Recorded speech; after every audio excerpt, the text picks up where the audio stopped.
လူကြီးမင်းတို့ရဲ့ကားဆက်ဆယ်ရီနဲ့ service လုပ်ငန်းတွေမှာဒီလိုအခြေအနေတွေကြုံမှုပါသလား မတို့စီမလေးဟိုလာဖေးရဲ့ကိုစတီရင်ကပါရှိတာ ညီမတစ်ချက်ချာကြည့်ပေးမယ်နော်ကို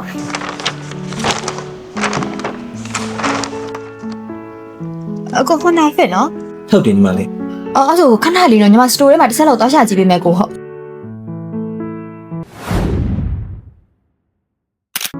ညီမလေးဒီစားဖေးအထားတဲ့ကားလေးလာရွေးတာ အခုကားနံပါတ်လေးကဘယ်လောက်လဲရှင်ညီမတစ်ချက်ကြည့်ပေးမယ်နော်ကို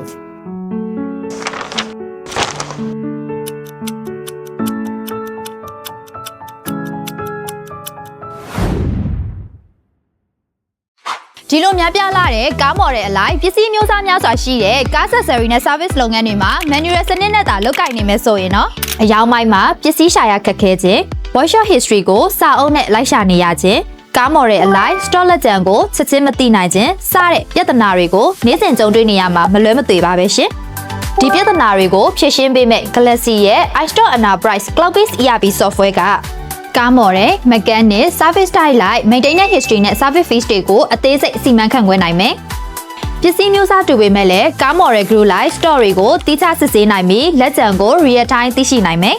အကုံပေးကုန်များကို weekend monthly commission ကို auto တွက်ချက်ပေးနိုင်မယ် Pay bank mobile wallet များအပြင် MMQR ကိုပါ ERP software နဲ့တိုက်ရိုက်ချိတ်ဆက်အသုံးပြုနိုင်ပြီးငွေပေးချေမှုမှတ်တမ်းများကိုစနစ်တကျသိမ်းဆည်းနိုင်မယ်လုပ်ငန်းရှင်များအနေနဲ့ဆိုင်မာကိုယ်တိုင်မရှိနေပေမဲ့လည်း cloud based system ဖြစ်တဲ့အတွက်နေရာမရွေးအချိန်မရွေးလုပ်ငန်းလည်ပတ်မှုကိုစနစ်တကျထိန်းချုပ်စစ်ဆေးနိုင်မှာပဲဖြစ်ပါတယ်ရှင်။ manual စနစ်မှာခင်မီ ERP စနစ်တို့ပြောင်းလဲလိုက်ခြင်းကလုပ်ငန်းတိုးတက်မှုအတွက်အကောင်းဆုံးရင်းနှီးမြှုပ်နှံမှုတစ်ခုဖြစ်တာကြောင့်ကားဆက်ဆယ်ရီနဲ့ service လုပ်ငန်းရှင်ကြီးများအနေနဲ့ Galaxy ကိုအခုပဲဆက်သွယ်စုံစမ်းလိုက်ပါတော့နော်။